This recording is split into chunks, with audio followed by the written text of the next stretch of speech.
So as you're turning your things in, I'm going to distract you by telling stories.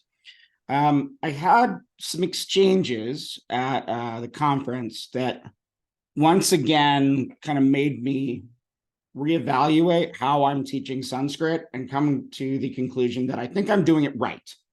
This is, I mean, one important thing is, as Ben said to me, and this is why he wanted me to teach this class, like, I got to know that whoever teaches Sanskrit 1, the students are actually going to know the paradigms and the verbs, because if they try to come in and build on that, they don't have a foundation, it won't go well.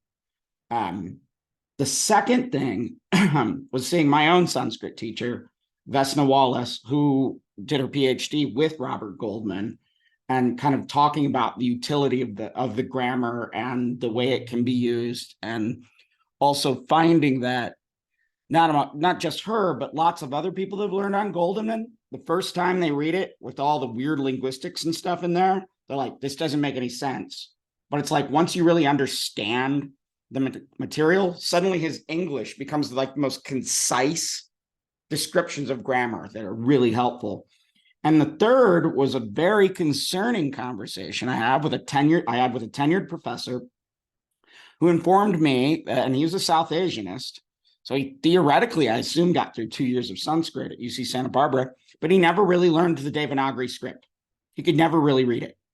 And then he even admitted to me that he never memorized any of the paradigms. He was able to skirt by just skating in Sanskrit, and his professors never really made him do it. And he got to kind of a senior point in his career, and he just had to take 2 years and kind of learn enough Sanskrit to go and do the translation project that he needed to do for a book. He also realized that he should have hired me to help him. And he laughed. He said, oh, man, I would have rather worked with you. That'd be way more fun. I got a grant. I had money. Why didn't I think of you? I'm like, I don't know. So the thing is, if you don't really learn the script well, and you don't, and I am not commanding you to have like complete, solid knowledge of these paradigms, but if you don't give a good push at trying to memorize them at the beginning, you're not going to get there, and you're not going to be able to use all of this time that you put into this. You won't be able to really use it that much.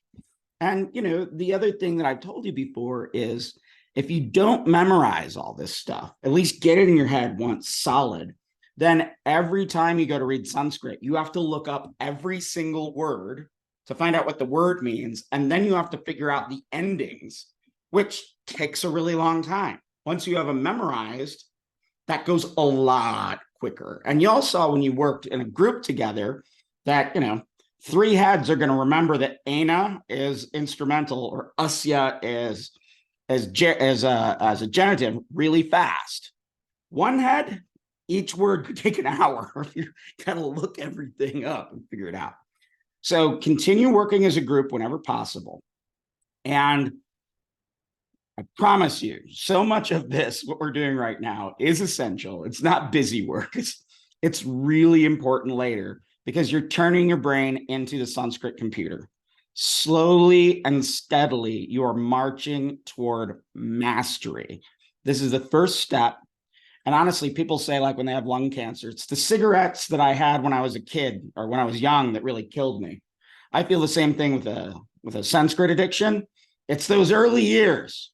Those are the ones that really get you hooked and kill you. So it's this, what we're doing right now, is something that you're going to be able to build upon every single time you're using Sanskrit. So on that note, let's take a second or two, and I just kind of want to check in, see what anybody wants to say. We'll take 5 minutes and just chat amongst ourselves a little bit, and then we're going to start the reading. So here's my check-in. How you doing with Sanskrit? I freaking love it. And it's okay to not love it. I love that Tessa loves it, but it's okay to not love it. It doesn't mean that I'm not struggling and having times that I want to rip my hair out, but then also times where I say, now, pum sakalinga, and just start laughing and loving what we're learning. So that's where I'm at. I know Tessa struggles quite a bit, and it's been exciting to see her develop a really remarkable amount of mastery very quickly. I know, because I get the emails in the middle of the night from her where she's angry at me or angry about Sanskrit. And they're always really funny to me because I'm like, oh, this is, yeah. And then it was about, I think it was about 3 weeks ago. It just turned. I saw it happen. I saw it happen in class one day, and suddenly all of her assignments looked different. So it's that consecutive days when you're lifting weights, you're pushing until your body fails to make it stronger. Anybody else have anything they'd like to share?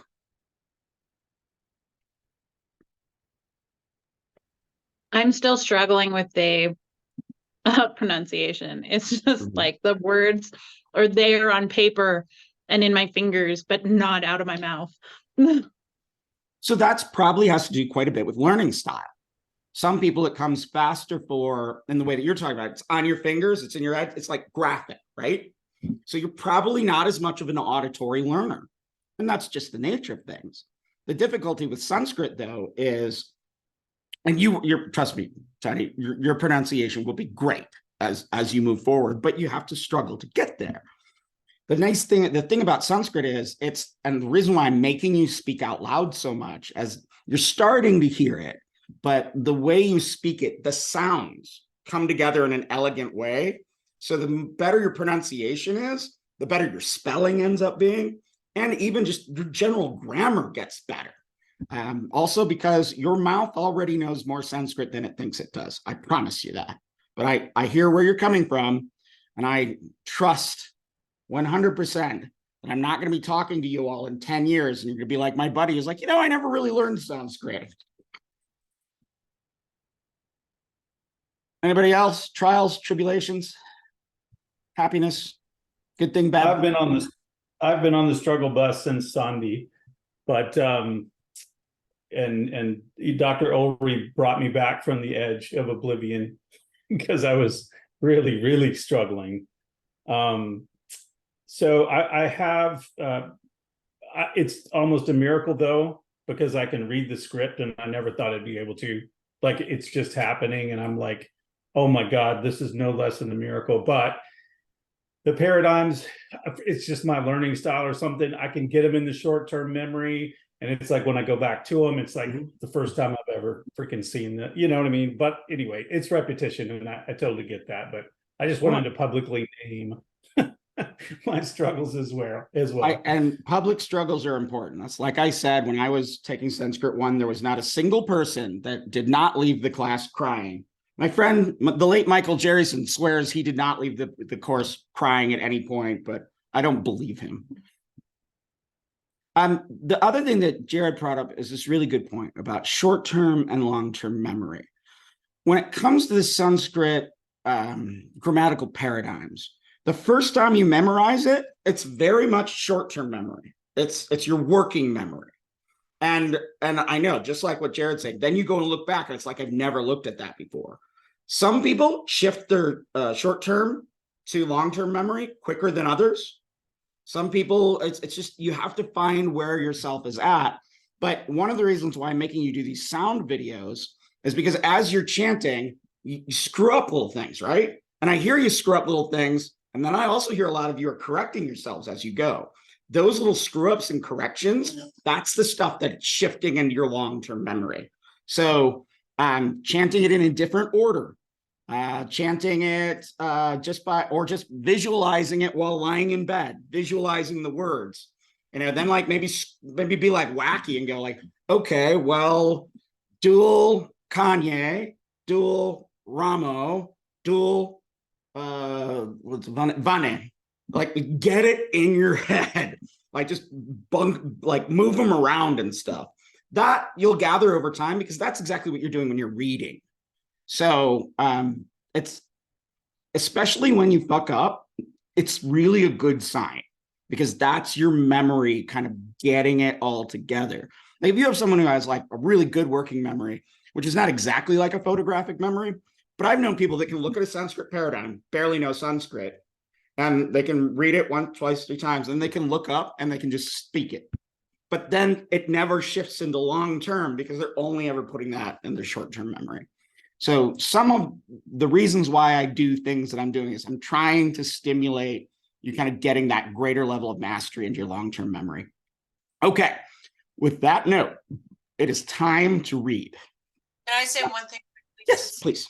During our break, Jared, and anybody else that's interested, I was speaking with Sarah earlier today, and we had started, I was trying to get together like a small study group or something, but we're both interested in working together over our long break, over the semester break, because we're having similar things. I think, Jared, where, learning the paradigms today, but then feeling less fresh, or even like, do I remember the verbs, and wanting to just practice more, and thought that if we practice together. So I'll reach out to anybody who has interest in getting together. I just wanted to throw that out there over the break. So Jared, I'll find you.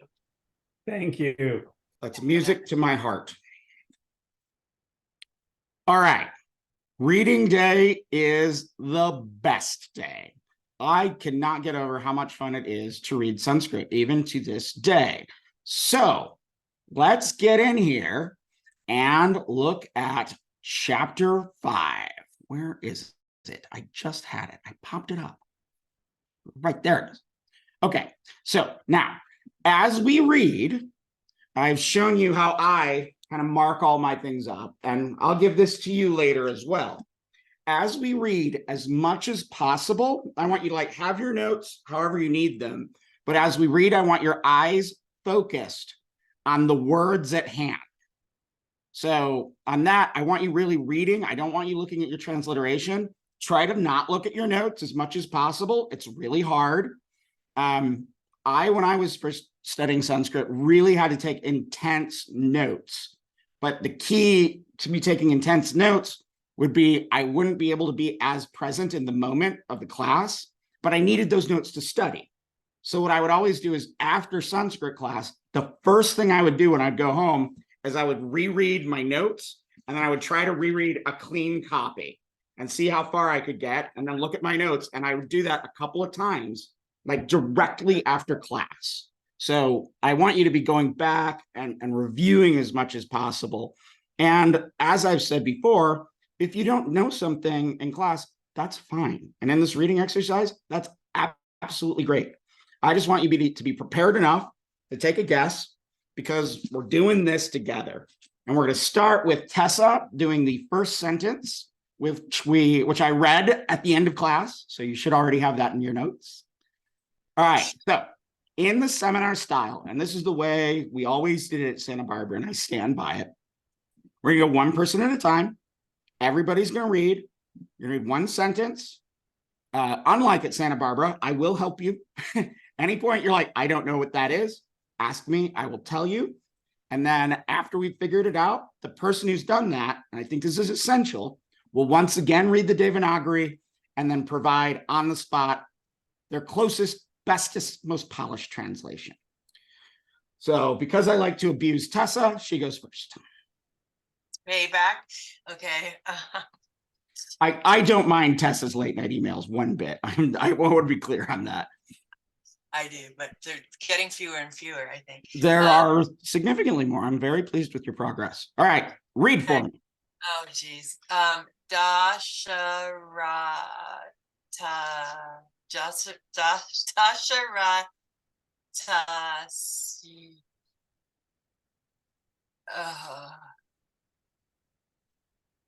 The cool thing is she's breaking right there where there's a word ending. So that's a good thing. So I would say this, Dasaratas tasya. Like a proper pundit running through it. Dasaratas tasya. Dasharatas. Did you say double Why? That's me being silly. Dasaratas tasya. Dasaratasya. That's ta. It's hard to get after that ta sound. Goldman's doing that for a reason. Dasharatas. So when in doubt, just break the sandhi and just go Dasaratas tasya. Okay, thank you. Dasaratas tasya. Kupitasya. Excellent. Brahmanasya. Have you noticed that all of you trip over that one, and now you can all read it pretty clear because you've seen it a bunch of times? Sorry, breaking on you there. It's okay. Vachanam. Yes. Oh, Is that the ksh? No, it's a shra. Oh, So- that's it. Okay. Yeah, I know why your brain's doing that, but yeah, it's different. That's Shrinoti. Okay. Shrinoti. All right, I want you to read it one more time though, because I want to hear you read it. Kupitasya, Mhm. Ramanasya, Vacham. Vachanam, yeah. Vachanam. I already lost it. Shri. Shrinoti. Perfect. That was great. Really good. So for those of you in the audience, you should like kind of be trying to like turn your mic off and try to read it out loud in advance along with us. All right. First thing I want is what? What am I going to want from you? A verb. Where's my verb? That's right.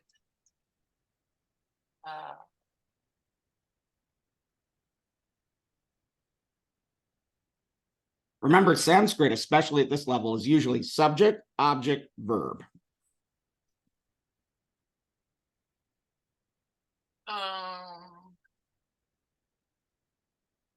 It's that word I'm not that familiar with. The shrew, Shri. Excellent. Yes. Shrinoti is from the root shrew. That is parasmaipada. We see that's oti, and this is of the class 5.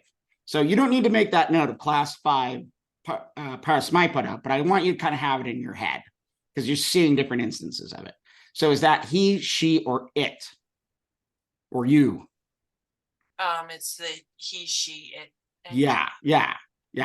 So Shrinoti means somebody in the singular listens. Okay. What should I look at? What should I look for next? The subject. Yes. So you're looking for a word that's in the singular and is in the nominative.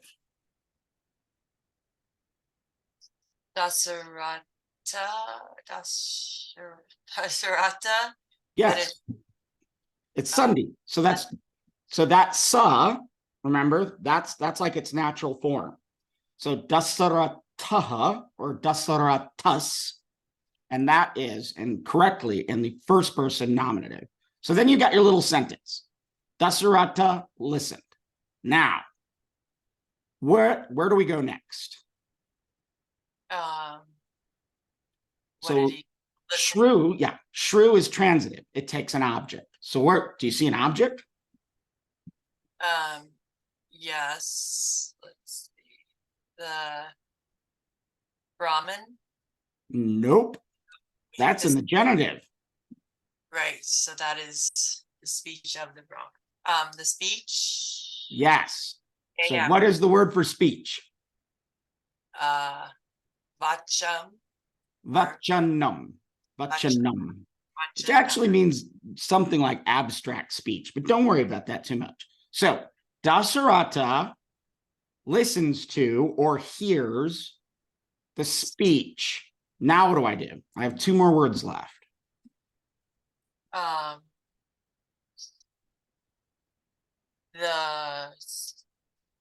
So then we looked at the genitive ending on those 2 words. Yeah, we've got 2 genitives. Do you remember what this one means? Anger, angry. Yeah, angry. So this is a genitive and this is a genitive. Now, what you haven't learned yet, but you're going to start seeing all the time, is that when they are in the same gender, they are usually related. Or when they are in the same declension, they're usually related. So kupitasya, angered, brahmasya, Brahman. So Dasarata listened to the speech. Finish it. Of the angered or of the angry Brahmin. Right. And we talked about in class, it is not angry speech because it's the speech of the Brahmin, genitive.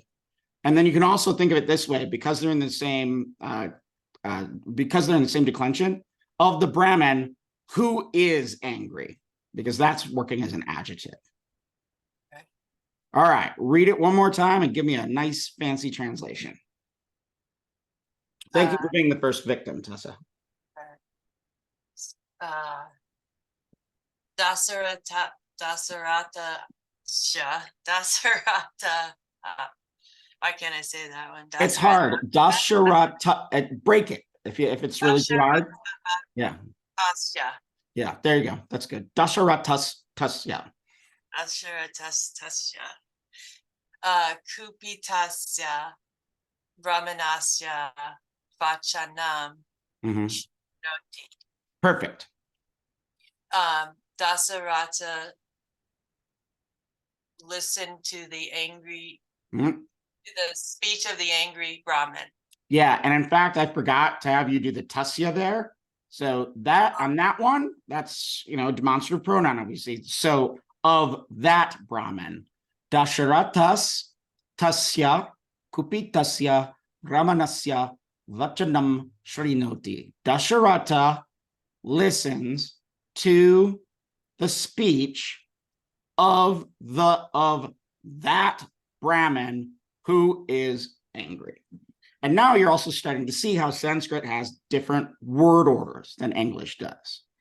And now it is time for Jerry. Can I just ask a question before we move on? Absolutely.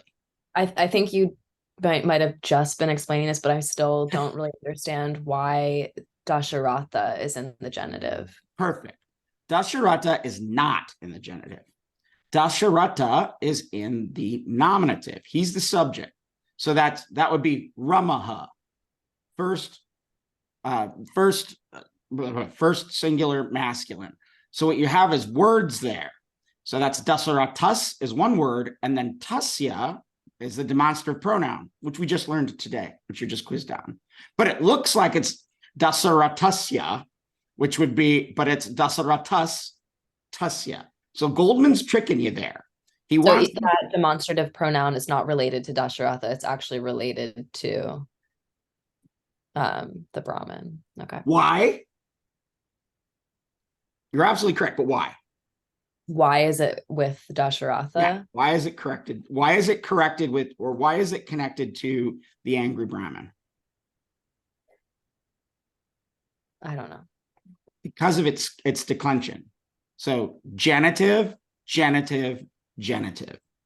So Oh, right. tasya, Yeah, I understand that. I don't knew understand why- you knew it. Pardon? But I don't get why it's connected to Dasharatha. Like, why is it just word order? That's Sandhi.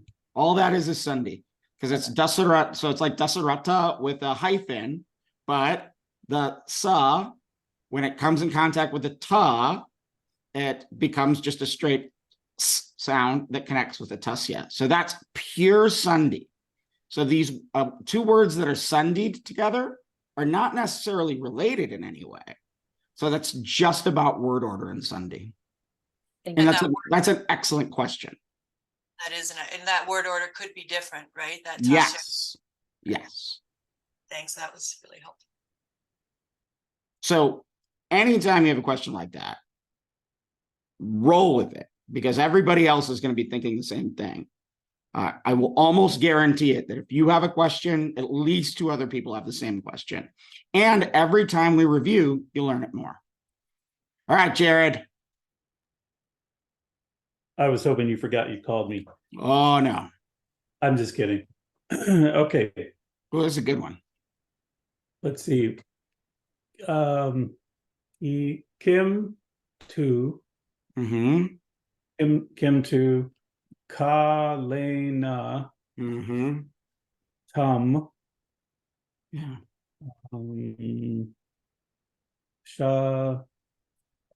Shapum Yes, perfect. Shapum Vismriti Yeah. Vismarati. Vismarati. Vismarati Okay. Vismarati. Right off. Where's my verb? I'm gonna guess Vismarati. You would be correct. Now, Jared, what's the difference between Shruti and Smriti? Shruti brother? is heard and spoken. Sort of. Smriti actually means remembered. So like Remembered. the Rig Veda is heard. It is sound in the universe and it is authorless. But Smriti is like written, talked, but really thought about. It's remembered. So these are two categories of scripture in Hinduism. Here we have the prefix V. So V on top of what would normally be Smriti from the root Sma, which is of the first class Parasmaipada. V means kind of like the opposite. It's really similar to, my advisor would always say this, and I never really got it. He would say that when it has V, it makes things two, because you have the word two, which is dwi, two, eka, dwi, trin, three. So think of it as memory that has been split apart. So if I had yoga, I'm doing yoga. Yoga means union. Viyoga means disconnection. So here, Smriti, to remember, the V prefix means to forget. All right. Now, is that in the dual, the plural, the singular? T, so it's going to be singular.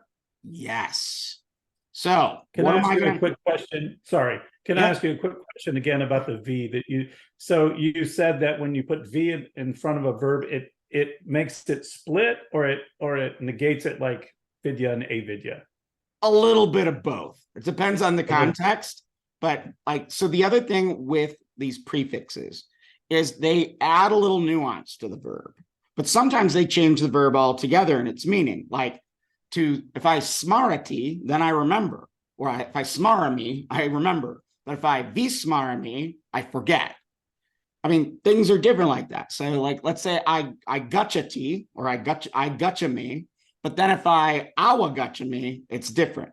So gachami goes, agachami comes, awagachami knows. Not knows, but to know something or to understand something. We'll come up with that soon. So that's prefixes that change and nuance the verb. They add a little flavor, they add a little spice. Okay. All right. Do we have a subject in the singular? Let's see. The Kalena. No. No. Do you remember that Goldman said that every single, I can't remember everything Goldman said. No, I know. Every sentence must have a verb, Mhm. but the subject can be implied. So Okay. here, the subject is implied. Okay. So there is no nominative singular. And what do I Is tell it you? implied from the? Oh, Go ahead. I was just going to ask: is it implied from the previous sentence? Then can we surmise Yes. either the Brahmin or Dasharasta? Okay. So here it's implied. So it's effectively like you have Dasharatha here at the beginning. Sanskrit likes to not repeat words. So if they can drop something, they will. So this is like, it has an imaginary Dasharatha in the masculine singular. So as you translate, you would just say he. So we had the Brahmin heard the speech of that angry Brahmin.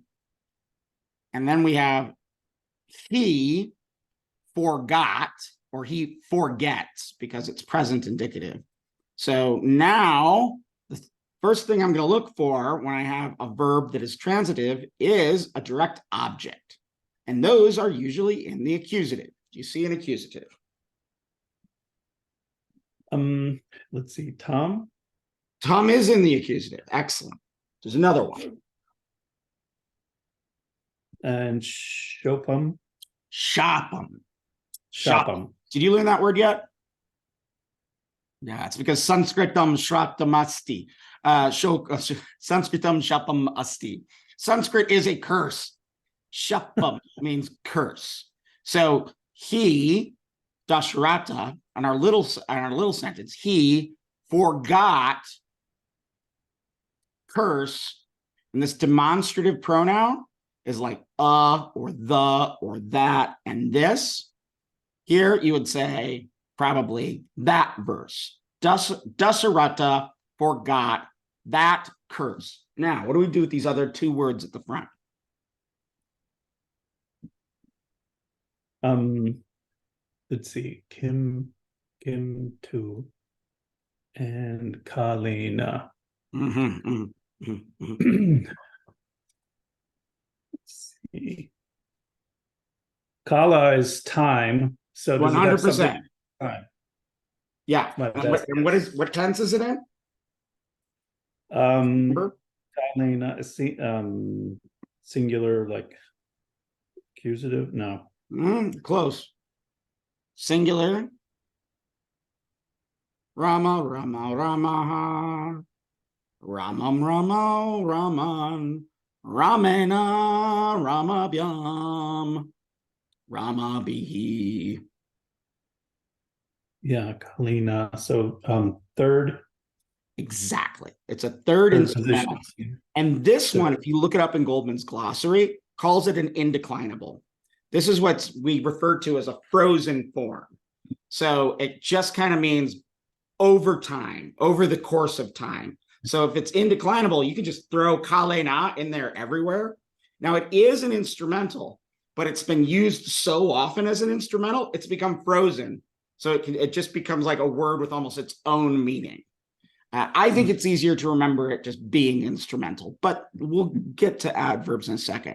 So we have one final word, kintu.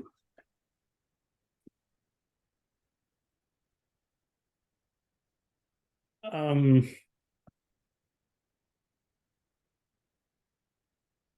so over time, basically over time, Dasharashtra forgets the curse.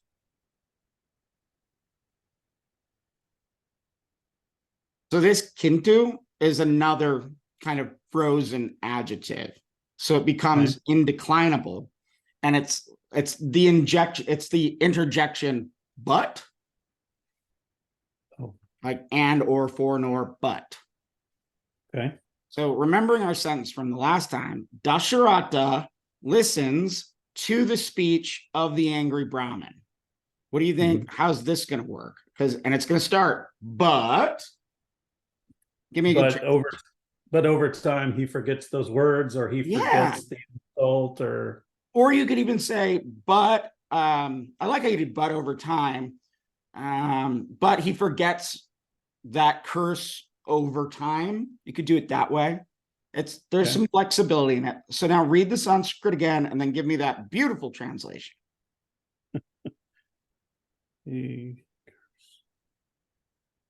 Get ready, Tanya. You're up next. Okay. So Kim Tu Kalena Tam Shapam, and this one's kind of Vishmirti. No. Yeah, you wanted to do Shmiti on that one. That got in your head. Vismarati. Vismarati. Now, looking only at the Devanagari and not your notes, give me that good translation. So, but, let's see, but. Then just go he. God, now I can't remember English. But over time, he forgets the angry words, the curse. Angry words. And you really want to hit that. You want to get the demonstrative pronoun. But he forgets that curse because it's tam shapam kalena over time. All right. We're making great progress. Oh, this is a good one. Tanya, get in there. Okay. So oh look, you got a light on. I do. Like reading in class. Lunchtime. What? Lunchtime. Yeah, in class. I know. Gotta work and do lunch. You sure do. You gotta work right now. I know. So yeah. To. Okay. I know why you're doing that, but that's a ya. Oh yeah. Yeah. Yo. Yo. Mm-hmm. Oh my God. Booyah. That's a duh. Yum. Huh? That's a duh. Duh. So this is, Duh. and I'll help you on this for a specific reason. This is Ayodhyayam. Ayodhyayam. Now, Ayodhya is a proper name. It's a place called Ayodhya, and that was where Rama was born, and his father has his kingdom. Rama's hometown is Ayodhya, and it's in the feminine. All right, so let's move Okay. on. Ayodhyayam. Baha, Barrio. Rio, no, Ria,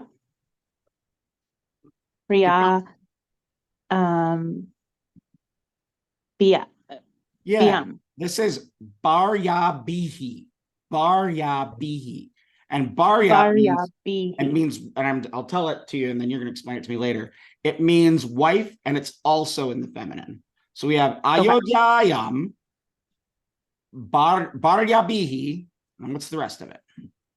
Those are. Saha, Mhm. and then Su Kam. Yeah, you know that word. Okay. The and opposite of then, do come. It's the non-douchey thing.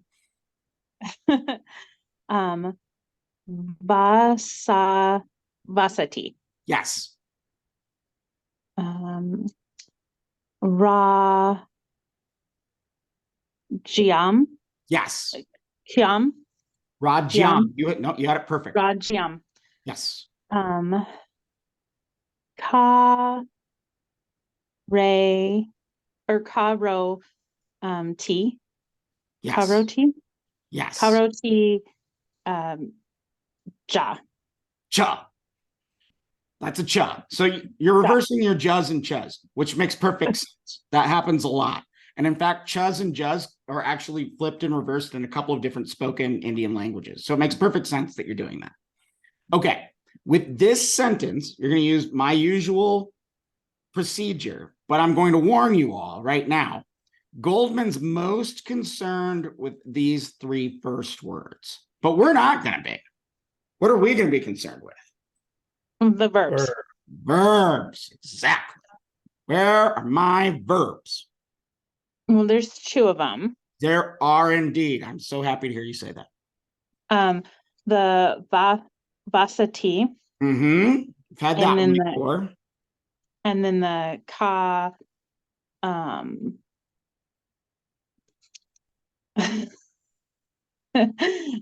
karoti. Exactly. So we have two verbs. We've seen them both before. Do you remember the meanings or the roots? Vas for Mhm. vasati. Yes, And that is the then root. Karu, Kara. Oh, you're so close. That's just a different word, but it's the same root. So it's Kri. Here's how I remember these two verbs. Vasati, to dwell. Because to me, dwell and vas sound the same. So I would look at dwas, and my memory trick would be I look at vasati when I'm practicing and think dwell, vas. And then I would probably go wa, va, to get it coded in my head. That's one of my little tricks. And then karoti, Indo-European root, meaning to make, to do, or to create. So that is similar, and that is an Indo-European connection between English and Sanskrit. So we've got something or someone. Is it plural, dual? What's going on here? It's just singular because we're Yes. talking about the wife. They are both singular. Now, what do you see that's singular in this sentence? You see anything else that's singular? The wife. Nope. I don't know. Kanyabihi. So that the wives, it's wives. That's third Wives. plural. Kanyabihi. Okay. So kanyaya, kanyabyam, kanyabihi. But you're not worrying about that right now. We're not thinking about those wives. What we're thinking Okay. about is there a singular word that is in the nominative? Remember what I told you about, remember what I told Jared. There has to be a verb, but there doesn't always have to be a noun.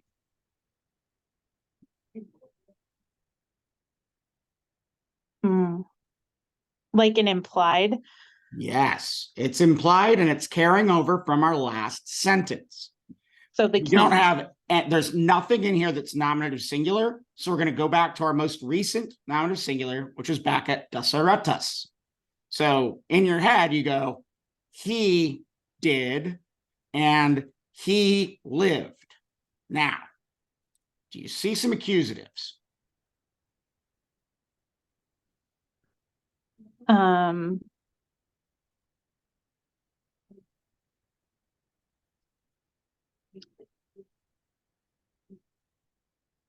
Um. uh. Like, like adjectives. Now, accusatives like Rama, Rama, Rama, Ramam, Um. Rama, Raman. Ra. Hayam. Yeah, Rajam is a really good one. Do you Rajam. remember what that word means?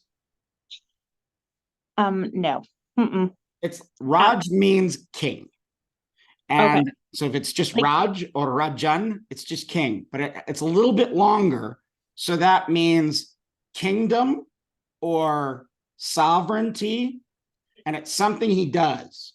I always like to say he does the king thing. Rajam, king thing. All right. So we've got Karoti and Rajam figured out. What about Sukham? Like happy, sweet. Yes, your asana should be Dridham and Sukham. So he lives happily.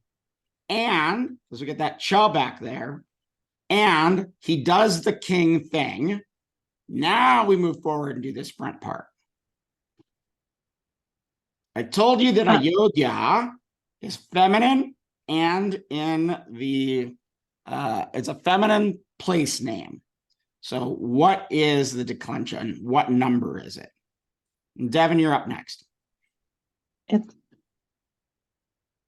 7 locative. Oh my God. No. So No. happy. Oh my God. I'm so happy. I'm so happy. Oh, I That's was like, the one. no. Oh my God. That I is give the up. one I always forget.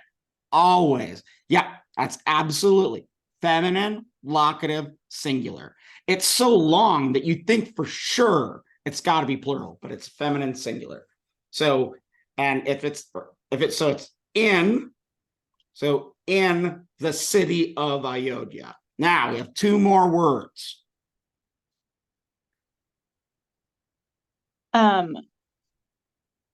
Wives. The wives. Wives. Yes. And is that what's the number? 4. Oh, you're so close. It's plural. Plural. Is it Feminine. 5th? Third. No. 3rd. Okay. Third. Kanyabihi. Kanyabihi. And then do you remember what this little word does? Saha. Saha. Yeah. Is it with? That is exactly what it is. And it's another indeclinable. So you've got everything in here. We start and we go, all right, I got verb, to dwell, and to do. No nominative singular. So I'm going to take Dasharata from before. So I'm going to say Dasharata lives happily with wives, not his wives, but just with wives in Ayodhya. And he does the king thing. He rules. He deploys kingship. However you want to do that. Now, I want you to read it again in Sanskrit and give me a very pretty translation. Okay. Ayo.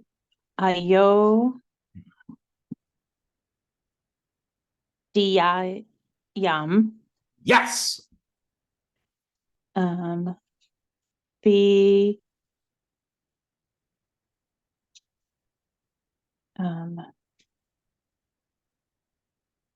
God, sorry. You're fine. Yeah, This is how we learn. Bar ya. Barya.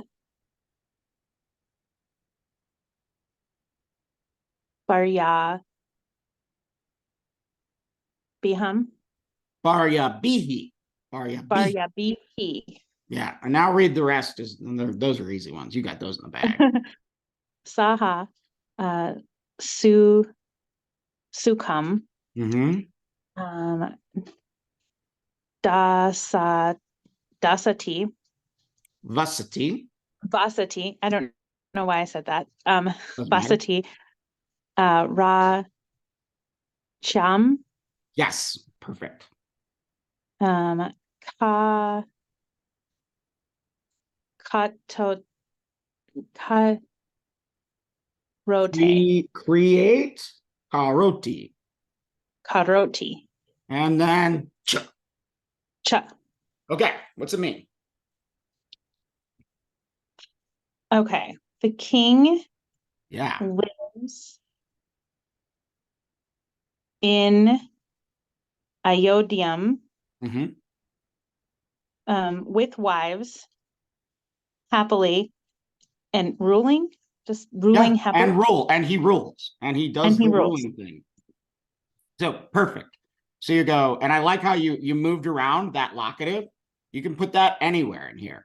So in Ayodhya with wives, he lives happily and he rules. All right, I want you to read that Sanskrit one more time. It's gonna be music to my ears. Oh my God. Do it. I'm sorry, guys. This is so Do it. painful for you all to listen to. No excuses. Do it. Read. Ayodhyam Yayam. Come on. Be Bari Bar, oh God. Baraya Baryabihi. Baryabihi. Yes. Saha Sukam Mm-hmm. Basati Mm-hmm. Take it home. Rajam Yep. Rajam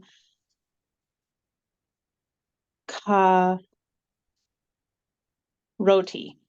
Yes. Ja. Roti chop. Perfect. You got it. So one of the things I want you to work on is I want you to work on just sounding these words out as you review. All right. Okay. Yeah, but you're getting a lot better at this. I know you're struggling with it, but I get to watch you be successful. You just feel frustrated. I get to watch you being successful.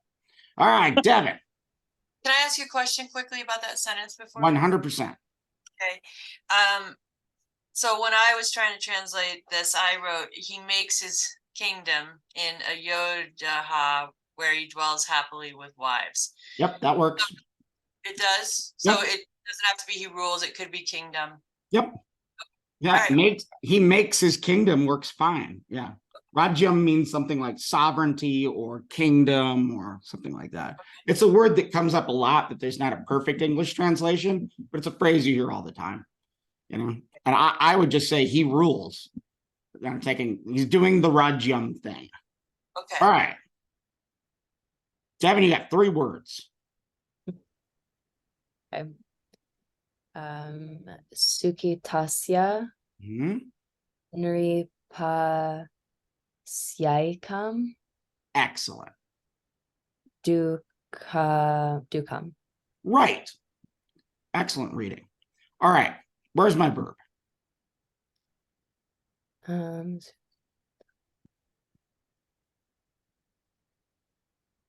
I don't see one. And you so are correct. There is no verb there. There That's is it. there's an implied asti. Yeah. So he is. So, okay. All right. So So now where do you want to go? I'd start with accusatives. So dukam, Yes. Do you remember what that means? like suffering or sorrow. Yeah, exactly. Or you could So- even think difficulty, if that helps it. Okay. He is suffering. Kind of there, but let's get a little closer. Is there another accusative in there? Hmm.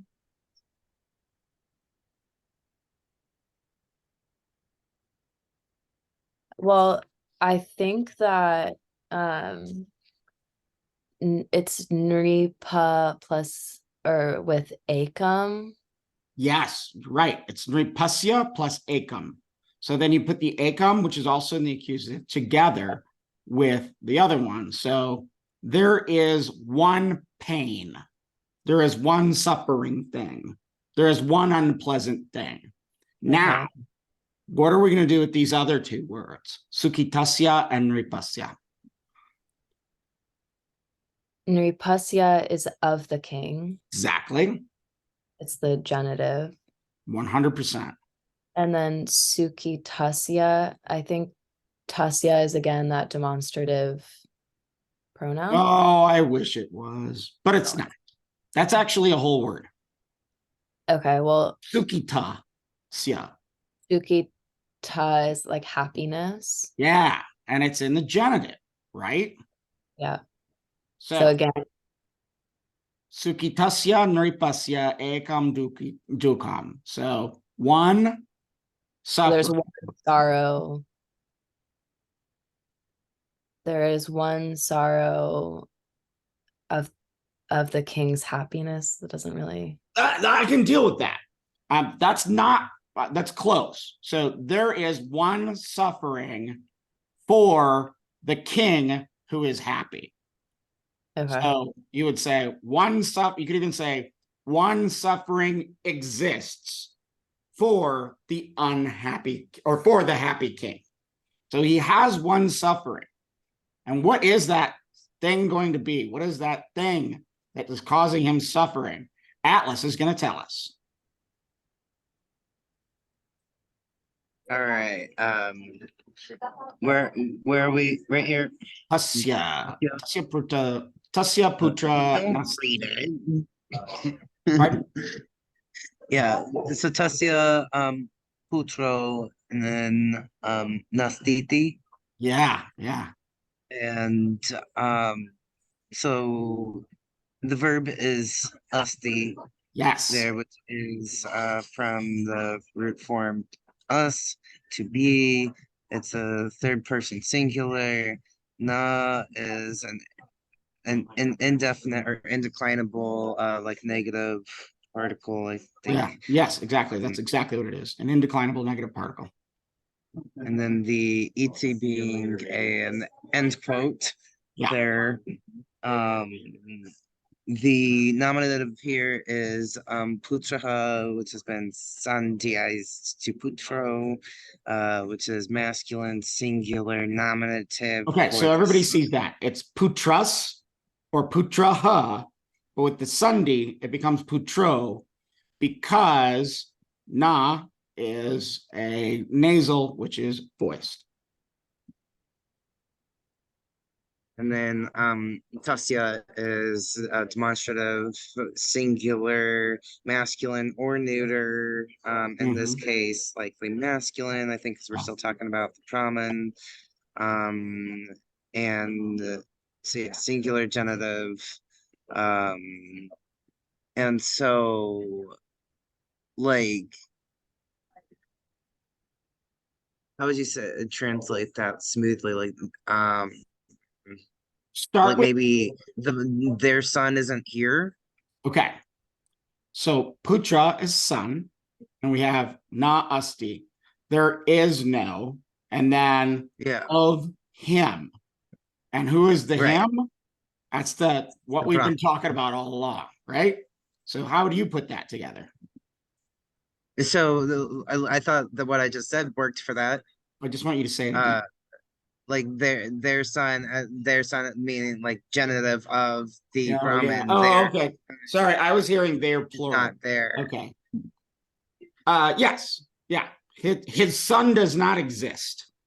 I mean, you would translate it, he does not have a son, but you're effectively saying, unto him there is no son.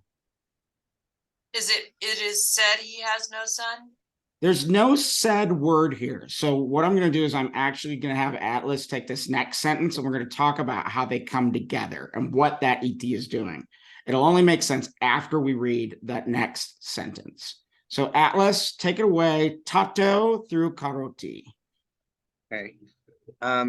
Tato Brahmanaihi saha sa prajaya Yeah. yajnam karoti. Yeah. All right. So where's my verb? Karoti is the third person singular of krit, meaning like to do or to make. Yeah, of Crete. Um, Crete. Crit actually is something different. Don't worry about it. Crete. Okay, Crete. Crete. Mhm. So at that point, Sorry, I'm gonna have to actually go outside to finish. sorry, buddy. No, they're just like using a drill in there all of a sudden. I can't think straight. All right. Uh, We have Karoti, and that's in the he form. So he does. Well, who is he? yes. I'm trying to find my spot on here, sorry. I've got everything written pretty small and there we go. Okay. So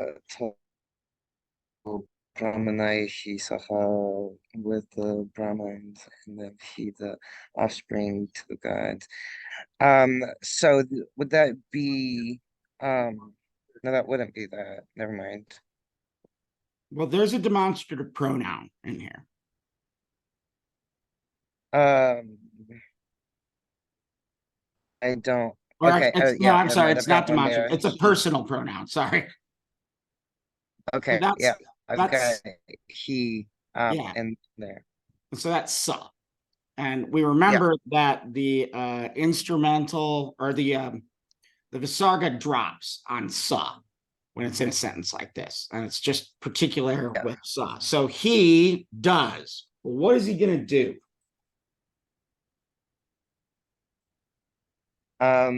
He does a ritual offering to the gods. Yeah, so for everybody out there, yagyam, Yajna. it can be yajnyam, but I actually hear people say yagyam more often. Means sacrificial offering unto the gods is a good way to put it, but you could just say he does a ritual offering or he does a sacrifice.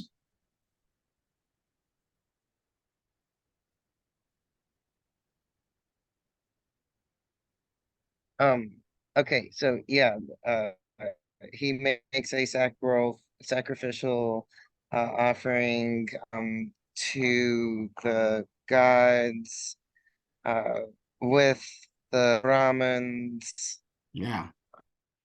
um for the sake of the people of the realm. Oh, yes and no. You need to know a little context, but you've got all the right parts. Then, Sahi Karoti does Yagyam, the ritual, Tato Brahmanai Saha. Remember that Saha word, everybody. When that goes with an instrumental, it just purely means with. So, along with Brahmins. And the tricky thing here is praja can mean subjects, like a king's subjects, but it can also mean children. But we have another Indo-European connection here. Praja, progeny. And Atlas got it just right that it's in the fourth form, the dative. So there's a lot going on here. I'm going to talk through it one more time. I want you all to make sure you got it. Then we're going to have Atlas read it again and give us a pretty translation. Tato. So that's right at the beginning. It just means then or thus. It's actually an adverb. It's a frozen ablative. So then, but you could even say due to that, due to what? The et. So the et is like holding tasya putro nasti, and it's saying that that's like one grammar unit. And the et kind of loosely connects it to the thing before. So the et at the end there will often mean a reason. So then tasya putra nasti iti, because there is no king, there is no child for him. He, who was Dasharatha from before, does a sacrifice. And then I like to come up and say with the Brahmins, or with many Brahmins, because that's instrumental, plural. Prajaya in the dative, for the sake of progeny. Dative as in the gift. You give something to someone. So he's doing a ritual, and this happens in a lot of Sanskrit stories, doing a ritual to make sure to cause one to have a child. Got it? Now it's dative, kanyayai, because praja here is feminine. All right, Atlas, can you read it again, starting from Tasya, and put it together all pretty nice? So you want me to say it or read it first or what? Yes, read the Sanskrit first, and then Okay. explain it. Tato brahmanaihi sahasa prajaye yajnam karoti. Nice. And then he makes a ritual offering with the Brahmins for the sake of the offspring. Yeah, for the sake of offspring, for the sake of implied having offspring. So when you have a dative, especially in front of any type of ritual act, it's usually the reason for the act or the thing that's being sought through the act. Excellent, Alice. Saskia, you are up.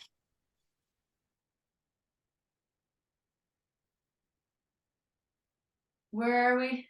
Right here. Atta kalina putranam chatustayam udbhavati. That is a long word, but it is easier than you think. So just weigh on in. You got this. Okay. Oh my god. So akka kai Atta. ata. Sorry. You got it. Ka Lena. Kalena. Yeah, that's the same word as we had before up with Kimtu Kalena. All right. So you're going good here. Oh my god. Okay. You got it. Is that Putra? Yeah, it is, but it's Putranam. Putra Nam. Oh yeah. Nam. Yeah. Ka. Okay. Take this one slow. Listen to me first, and then you go. Chatushtayam udbhavati. Chatusayam Bhavati. Yeah, it's udbhavati. Udbhavati. Oh yeah, Udbhavati. So right there, you got, I've already told you that there's a Sandhi there. So it helps me to actually stop and pause in the Sandhi. So if I was reading this out loud, trying to think about it, I would say, Chatustayam udbhavati, and then I'd stop, and I would say, Chatustayam udbhavati. So let's get started on this one. Where is my verb?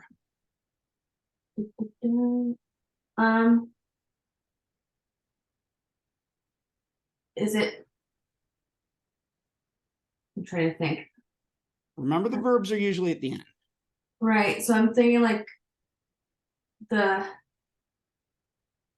chat, because the putranam is something with sons, right?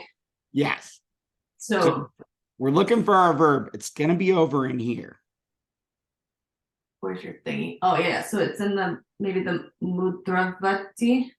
Oh, your Sanskrit's getting better. Did you see how you picked out the word in there, mudra? Well, that word isn't there, but that's a really good sign. That shows you're starting to really code some things together. Here, the Sandhi is Chatustayam Udbhavati. Now, we've had the word boo a bunch of times. Boo. Yeah, boo becomes bov. Okay. So is that? I don't know what it means, but that's my verb? Is what I guess. That's your verb. You're all good.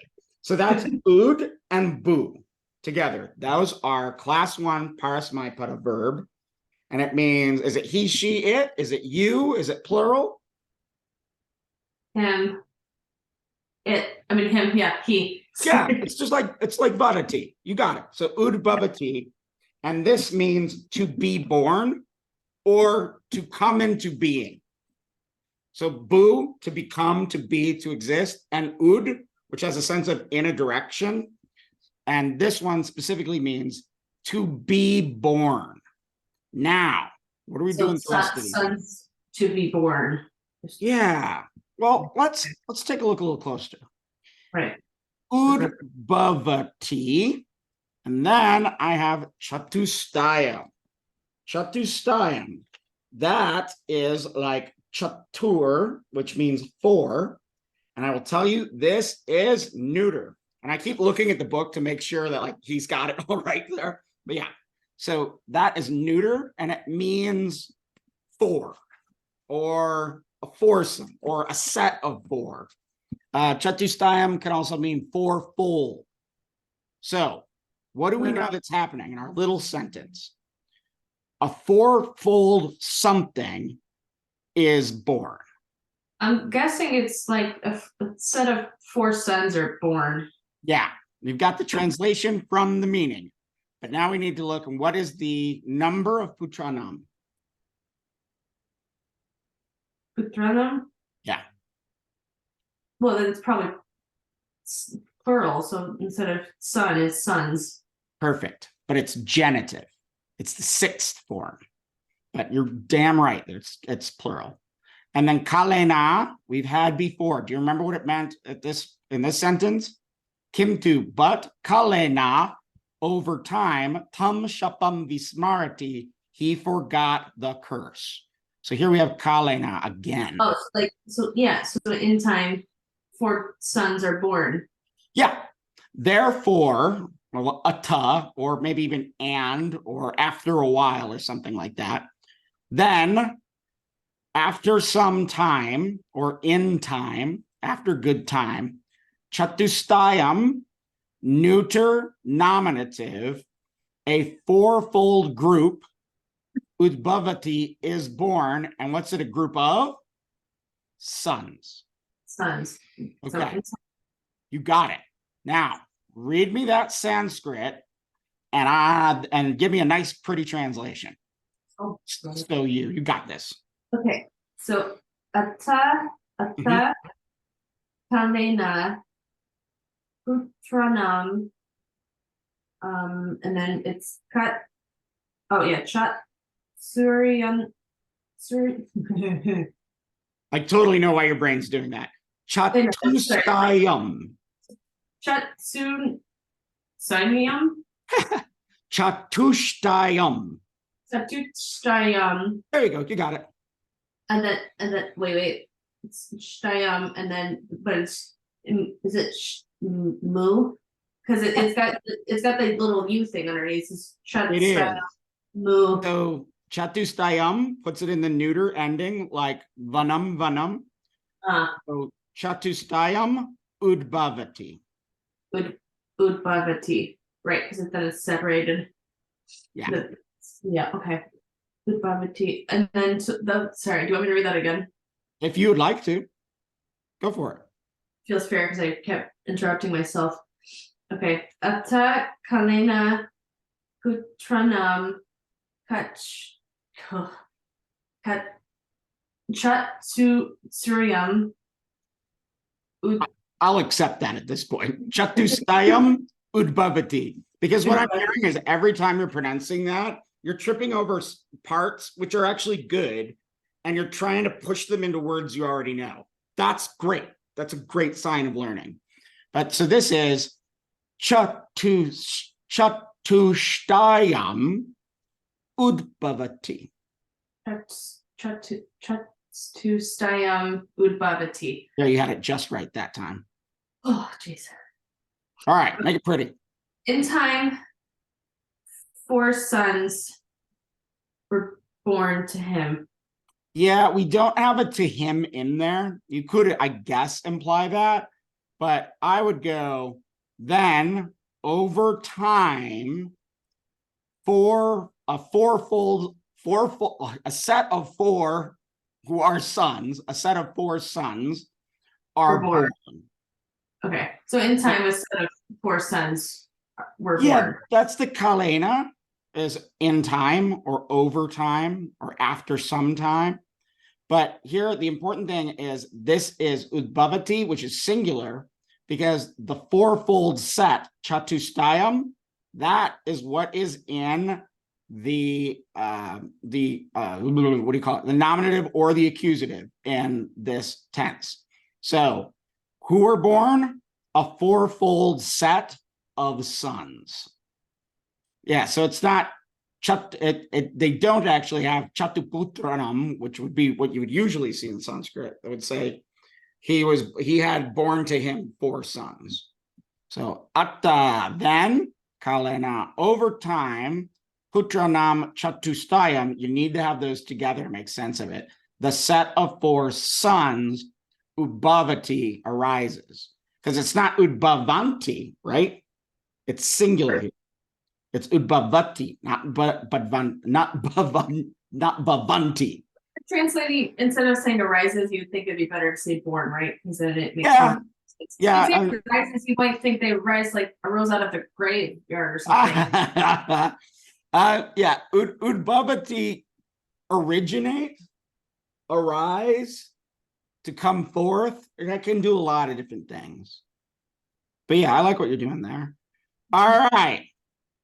Tessa is about to read this really long sentence, and she's going to laugh when she figures out how easy it is. Take it, Tessa. Oh my gosh. Okay, can you put your Oh, yeah, sure. cursor? Okay. Rama. Why don't I know that? Kasha. Rama. Yeah, Ramashcha. Ramashcha. Ramascha. Yeah. Ramascha. Okay. Lakshman.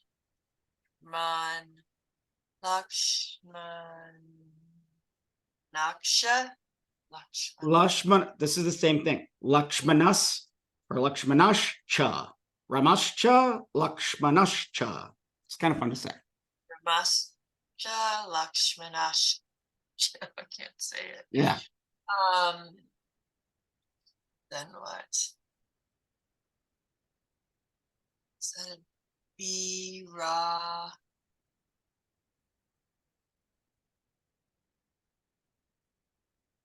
Oh my gosh. Viraksha. Viraksha? Bharatashcha. Bharatashcha. Varat. Oh, that's an R, not a, I mean, that's an R on top, not an I, a long I. Bharat. I jumped down a line. I'm Oh, totally. okay. That's Okay. Oh, there that you are reading the other line. Okay. Yeah. All right. Bharatashcha. Bharatashcha. True.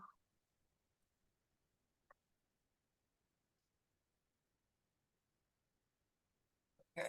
Sha. True. That's DH. Shatrugnashcheti. Ha ha ha. That's Say a what? hard one. So the word is shatrugna. So shatrugnash, and then another cha, and then an iti. Shatrugnash cheti. Shatrughnashtati. Yeah.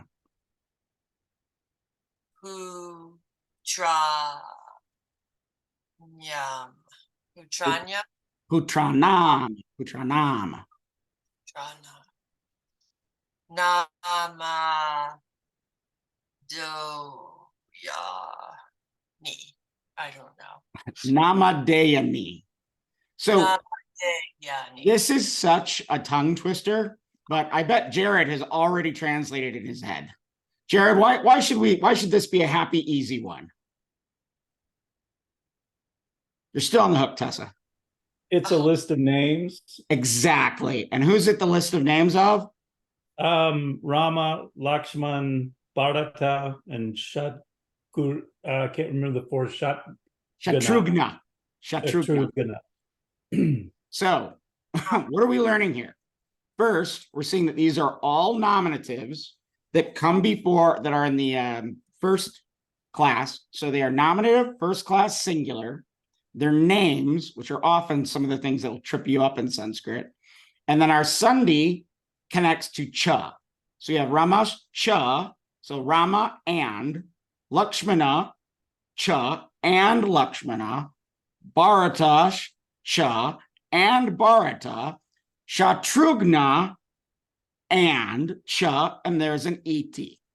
The iti shows you it's like a quotation mark or a list or a colon. So I will spare you the pains of translating these names literally, which I don't think you should do. These proper names you should just leave in the Sanskrit. So Rama, Lakshmana can mean something like good looking. Bharata, it's not a good, there's no good translation of it, but you may remember the great epic is called the Mahabharata. So that's just a name. It could mean something like the bearer, the one who bears things. And Shatrugna is, Shatru means enemy, and Gna is a shortened form of a verb that goes at the end of a word to kind of make what we call an epithet. An epithet is like if I said, swift-footed Achilleus in Greek, but it just means Shatrugna, he who kills enemies. All right. Then you have the iti. So that's basically a colon. It tells you there's a list. Now what do? Get two more words.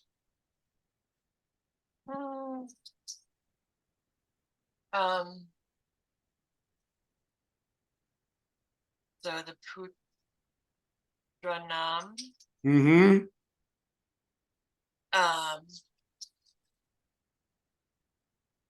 Okay, let's see. Don't we need a verb? So that's of the sons. The sons. You said, yeah, we saw that right from before. That's genitive plural. And then you have Namadeyani. Isn't Nama is named? Yes. And in fact, the way this works is you really need to look at Goldman's glossary because he gives you Namadeya. He doesn't here, he did it in the last chapter. And it means something like by the name of. And we don't have a verb. So then we're going to put in an implied. So there are. Yes. Yes. So there are, and that's in the neuter plural, there are blah, blah by name of. So one could translate this, as I would suggest, because we heard before that he had fourfold sons, right? We heard that in the last sentence. By the name of Rama, Lakshmana, Bharata, Shatrugna. So you can say, well, all you're seeing here is that that's a list of names that connects to the Putranam, but it's saying the names. So the names of his sons are Rama, Lakshmana, Bharata, Shatrugna. And if you want to be really literal, you would say the names of those, or the names of the sons are Rama and Lakshmana and Bharata and Shatrugna and you just have the ETB a colon. So the grammar is actually not too difficult here, but you're really having to grapple with those names. And honestly, Rama and Lakshmana come up all the time. So are Bharata and Shatrugna. So when you see those names, you should just get excited because you're like, oh, those are names. I know what to do with names. Saskia. When we're listing off the names, do we have to put and in between every single one? I wouldn't. Okay. I would put the and between everyone if I was trying to be as philologically clear as possible. But I think you can just translate that with a normal commas in English. Okay. So, yeah, so we saw that Chatustayam was in the what? Neuter. And here also, Namadayani is in the neuter, but I'm going to say it's nominative, stating the names of the sons are Rama, Lakshmana, Bharata, Shatrugna. All right, we have 3 sentences left, but we are at class time. I think we can get through one more sentence. And if we do not, or whatever, if anybody wants to hang around, we'll read to the end of this and it'll all be on the video. But I want you to have this whole thing read so you can practice it over the break. So starting at whenever, you can just drop off and go do whatever you need to do and come back to the video. If nobody stays, we'll just stop. But otherwise, Jared, you're up. Okay.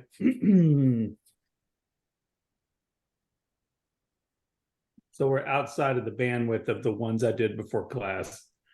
That's okay. Just read it. I'll help you. Let's see. So Partha Vasya.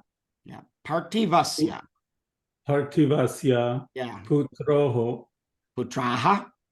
Utraha Sunad Raha Sundaraha.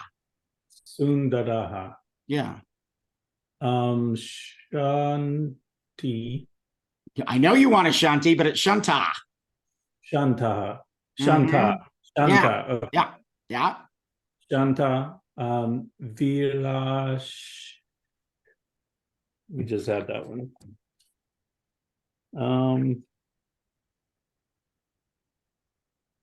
The one that Tessa was working on. Virashcha. Virascha. Yeah. So Viras. can you guess what's going on here? Just from looking at the grammar just initially. Do you have any like quick guesses? Something about the sons. Yeah. Putra. So right on. There is no verb.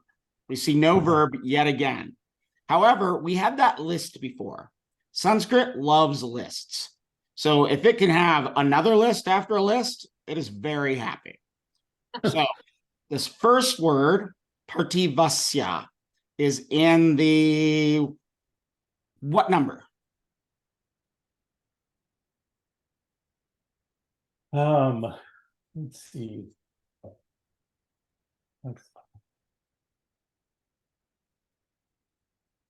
Vasya.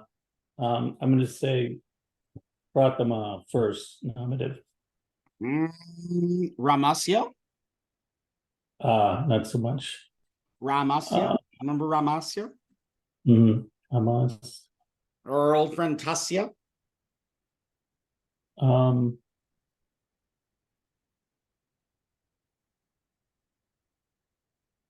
Sorry, I'm kind of blanking. That's all right. We've been doing Sanskrit a while. You're doing fine. So partivasya is in the genitive singular. And the reason I'm grabbing that one first is because partivasya is like a proper name.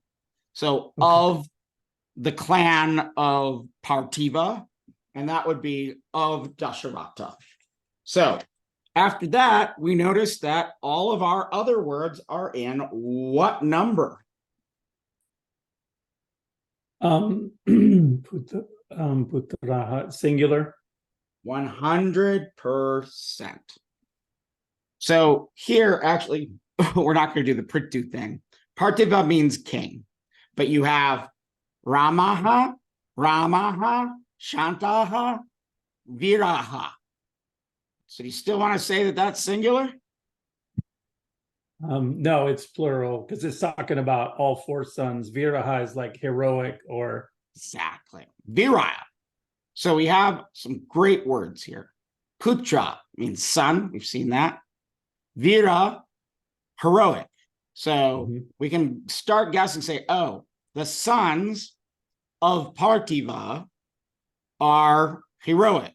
Now, Partiva actually can also, and it's probably better this way, is to just have it mean a king. So the sons of the king. Do you know this term Sundara? it's like beautiful. Exactly. What about Shantaha? I'm gonna say peaceful. Perfect. So you've got everything. Put it together. Okay, so Partivasya Putraha Sundaraha Sas Shanta. Shantam Vira. You're getting screwed because you know this vocabulary and you keep trying to say Satyam Virascha. Satyam Sundaram. I can see you doing it. Yeah. Virascha. So Yeah. the king's sons Yeah. are beautiful, peaceful, and heroic. Bam. You got it. 100%. So one more time. Partivasya Putra Sundara Shanta Virascha. The sons of the king are handsome, peaceful, and virile. We are doing so well today. I want to keep this train going. 2 more sentences. My next person is Devin.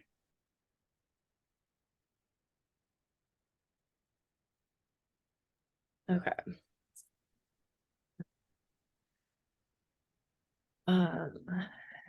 Teishu, Mm-hmm. J, Jayste. Jeshto. I'm impressed that you got the jia and the shta. You had that right on, but that's Jeshto. Though Mm-hmm. Ramo,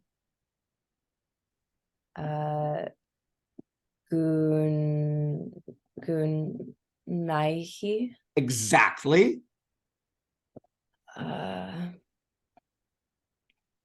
This one's kind of hard to say, but it's a great word. Shreshto. Shreshto, Shreshto. Shreshto, Perfect. Bhavati. Ah, our old friend. Yeah, Love Bhavati. All right, where's my verb? Bhavati. Yes. So the Sanskrit root is bhu, which means is or becomes, exists. Now, is that singular or plural or dual? Singular. You got it. It's just like Bhavati. So, it is Bhavati. It's just like Bhavati. So our shortest sentence is going to be, he is. Now we need to look a little deeper. We have Jeshto, Ramo, and Shreshto. Are they in the same or different tenses or different cases? What is that case? 1, 2, 3, 4, 5. Oh. Remember, the O is Sandhi. So they are actually Shreshtas, Ramas, and Jeshtas. So is that in the nominative then? 100%. You got it. So Jeshto means the oldest. Shreshto means the best. So, and then we have Ramo, our old friend Ramo. So Okay. our little sentence is going to be something like Rama is or exists. I think is better. Rama is, he's the Jeshta. Okay, he's the oldest. He's also the Shreshta, which means the best. So Jeshto means the eldest or the oldest, and Shreshto means the best or the greatest. Now I've given you that. Do you have a guess on Guna? On Gunai? Your pronunciation is excellent on that one, by the way. I mean, I thought that guna was also like strength or like weight. or quality. I Oh, don't know. that's what it Quality? is. It's qualities. So you remember we have all those gunas, your sattvas, tamas, rajas, and sankhya. So is this singular or plural? Gunaihi is plural. What number? Ooh, Oh, you got this. Oh, I don't remember. I can look. Is it third? So it's it sure is. It sure is. All right. So this is a little tricky. We haven't seen this conjugation like this style before, but we'll see it all the time. So he is the best instrumental guna qualities. So he is the best with his qualities, which is a little funny sounding. But the instrumental plural often goes along with these constructions. So he is the best, almost I'd want to say is the best in regard to his qualities, but the best with his qualities. Or I guess you could say with his qualities, he is the best. He's the best with his qualities. Now he's also Jeshto, and that means the eldest. So we have one last word to figure out. What's that? issue. Yeah. I don't recognize it. Oh, you just wrote it down earlier today. It's the Yeah. demonstrative pronoun. Okay. What number? I don't remember at all. You can totally cheat in class. You can look stuff up in class, but yeah. So that's instrumental plural. All right. I know we're at the end. We're going to push through. This is going to be great. Atlas, you're doing the last sentence. All right. Teshu Jeshto. He is the oldest among them or in them. So that's locative. So he is the best among them or best in them. His name is Rama. So Rama is the best of them, meaning those four brothers. Now, also, he is the greatest with qualities. So it's almost like you'd say, well, let me think of a better way to say it. And with virtues, you could also say. You could just say he is the most virtuous, but that's not really getting the nuance here, that it's instrumental plural. I like to say with qualities, he is the best. So can you read that Sanskrit to me again and put it together all nice and pretty? Well, are you saying there's two words that are like the best, but No. Shreshto is the best. okay. Jeshto means the oldest. Okay. But they're put together to confuse you. Sorry, I'm tired now. You got it. You're doing great. Teshu Jeshto Mm-hmm. Ramo Gunaihi Yes. Krishto Yeah. Bhavati. Only one slight thing. Shreshto, not Shrishto. Shreshto. But I know why you say Shrishto because it keeps looking like Shri, a word we've had before. All right. Translate it for me. Ramo, Yes. the oldest of the sons, Yeah. is the greatest with his qualities. Yeah. Yeah. I'm perfectly happy with that.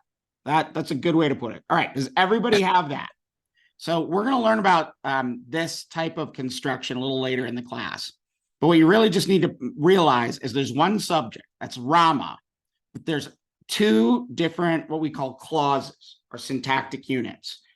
And they are directly related. Jeshto and Shreshto are connected to Ramo because they're all in the same case. So I like to start out with Rama and say Rama is the oldest among them, and with qualities, he is the greatest. What is the actual meaning of it? Of those sons, Rama is the oldest, and he's, the most virtuous. All right, Atlas, taking us home. All right. Last sentence here. Yeah. Oh. it wasn't fair to call on him. Um, so we have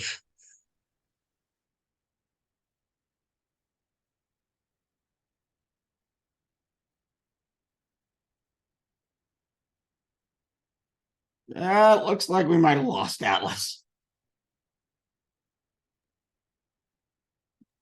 I'll go. Okay, go for it. Okay.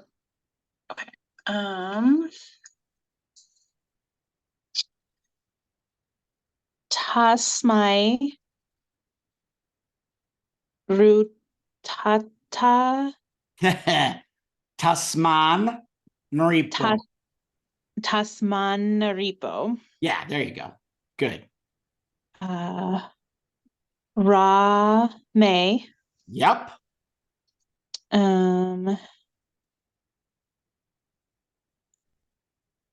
Sanai. Ooh, close. Sneeyati. It's fun to say. Sneeyati.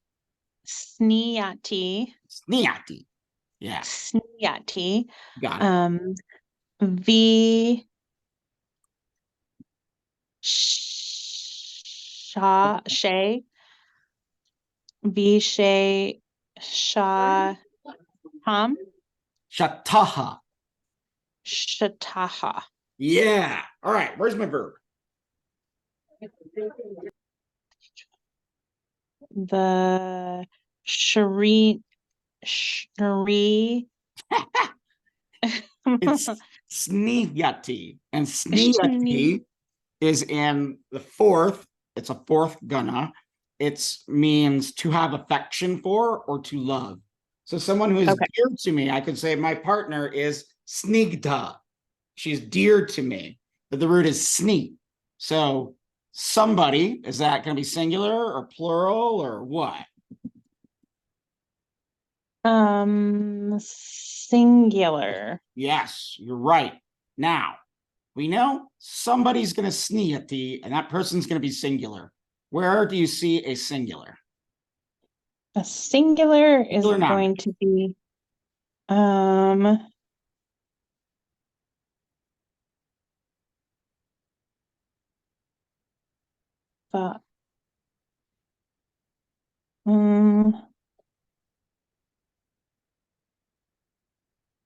Rame. No, that's singular, but it's in the locative. What I want you to look Okay. for is a singular in the nominative.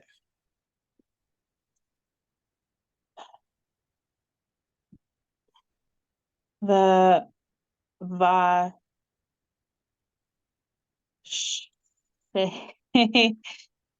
Vashishatam. Leave that one alone for now. Okay, then it's the first one. Process of Yeah. elimination. So it's Nripo, king, Nripo, protector of Okay. men. So what's our little sentence to start out with?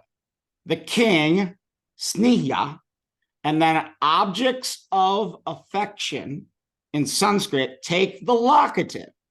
So we know that the king Oh, loves or feels affection for. Can you start putting it Rama. together a little more?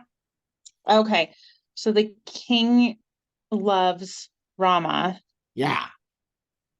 and then I don't know. All right. I must admit to you, I hate the word visheshita because it is always hard for me to translate. And it's a really easy word to translate, but I always get stuck on it, thinking it means something like variously or whatnot. What it just means is especially. It's actually a frozen form of the ablative, though I can see why it looks like a ramaha. It looks absolutely like a first masculine singular nominative. Blah. So this one, visheshata, just means exceedingly or very much. And it's an adverb, so it describes the snihati verb. So we have, what's our one last word we need to figure out? Tasmanripo. That's 2 words. Got some Sunday.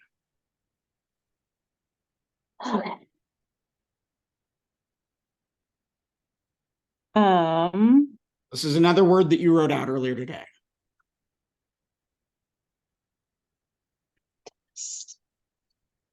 Um,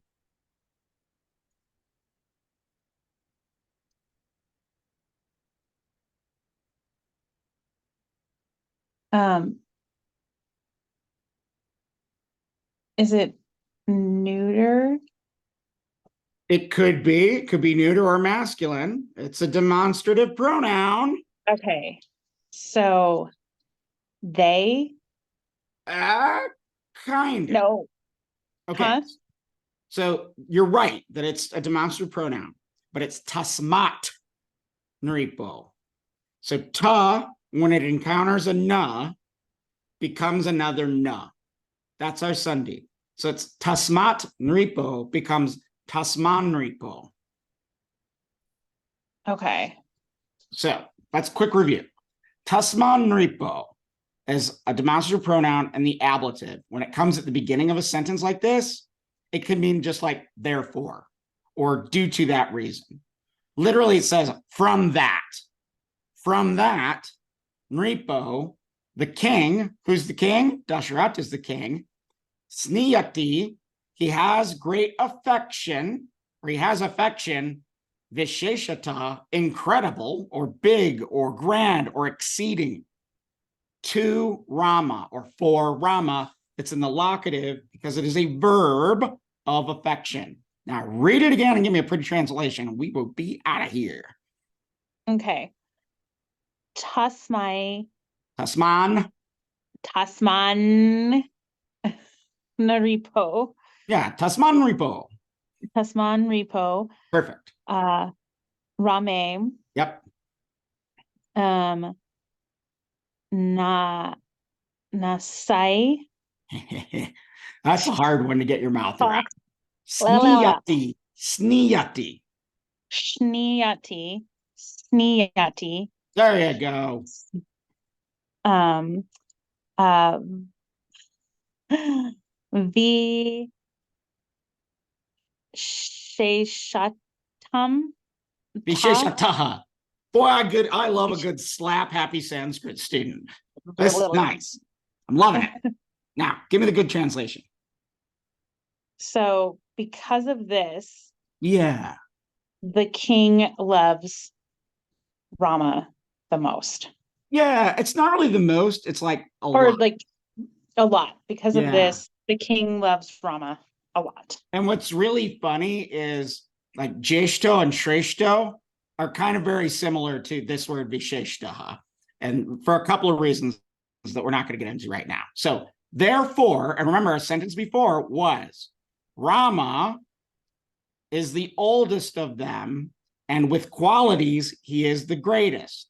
Therefore, or for this reason, or from that, the king, Nripo, loves Sneati very much, that Rama. Therefore, the king has great affection for Rama. We got through the whole thing. Whole thing. Whole thing. All right. So your assignment for Tuesday is write up a nice clean copy. That's it. We've done this before. I just want you to review it, write up a nice clean copy. And I would like y'all to kind of like try to practice reading these out loud, because the more you internalize these reading examples, the more you'll just know a lot of Sanskrit. And plus, there is the exciting feeling of looking at this page of squiggles and being able to slowly go through and know what all these words mean. One of the best ways to study for Sanskrit is to just go back over things you've translated before and just keep internalizing them. So fantastic work today. I'll have the video up soon enough. I'm sorry we lost you, Atlas. Oh, good, he's back. Anybody have any questions, concerns, anything? Y'all put in a solid day's work today. I know, this was hard, but it's also kind of fun. I'm All right. confused. Yep. Maybe now's not the time, but we had a couple of times with ITI at the end, and I guess I was thinking that that's always a indicator of a quotation, but that's not the case. Is that? It can be a quote. The best way I think of ET is if you look up in English grammar, the use of a colon, not a semicolon, but a colon. So if you look at the way you can join sentences with a colon, or the way you can set off lists with a colon in English, it really connects well.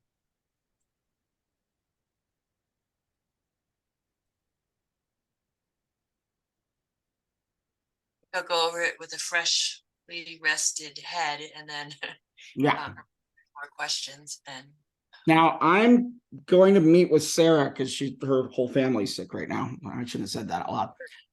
So if anybody else wants to meet at that time, I mean, I can let y'all know, and maybe we can just get together and read through the whole thing again.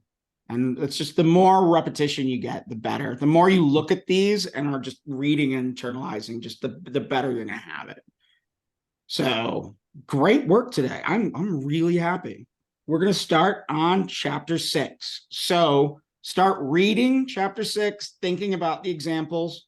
We're going to go through everything. And my goal is to finish chapter 6, and that'll be our last chapter in this class. And that will put us actually perfect, because I think Ben was able to get, the last time he taught this class, they got to begin chapter 7. So that means we will be, I've pushed hard, but we're going to be in the right timeline. So have a wonderful break. So I find Thanksgiving to be one of my favorite holidays because I just like to cook a lot, and it's about hanging out together. I don't ascribe to any of the stupid ass symbolism about indigenous people on that day. But I do like to make sure I say that that's some bullshit. But I'd like us to always celebrate Thanksgiving in the United States as a holiday that's just, it's about hospitality and hanging around and enjoying one another. So I hope you all have some time to just enjoy people you care about, your family, chosen or otherwise. thanks, same to you. Gratitude. We'll be Yes, back. thank you. I'll see you next week. I'll get this video up for you shortly. And I would love to be included. I know Sarah's son and husband both have COVID because we were chatting today and that Yeah. she might not.